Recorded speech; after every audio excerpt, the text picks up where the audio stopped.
ನನ್ನ ಪತಿಯ ಶವ ಸಂಸ್ಕಾರ ಮಾಡಲು ಹೋದಾಗ ಅವನ ಬೆನ್ನಿನ ಮೇಲೆ ಮಚ್ಚೆ ಕಂಡು ಇವನೇ ನನ್ನ ವೀರ ಅನ್ನೋದು ನನಗೆ ಗೊತ್ತಾಯ್ತು. ಅಂದಾಗ ಆ ನನ್ನ ಕಂದನಿಗೆ ಹೇಳಿ ಆ ರುಂಡವನ್ನು ಚೆನ್ನಾರದೆ ಬಿಡಬಾರ್ದೆ.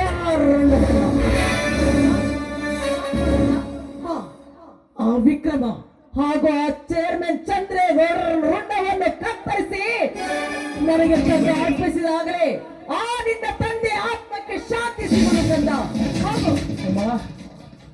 ನಿನ್ನ ಕೈಯಲ್ಲಿ ಹೌದು ಕಂದ.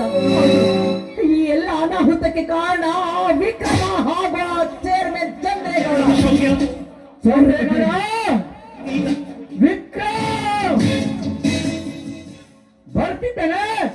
ನಿಮ್ಮ ದೇವರ ಚಿತ್ತ ಅಮ್ಮ ಆಶೀರ್ವಾದ ಮಾಡಿ ನಿನ್ನ ಮಗಳಿಗೆ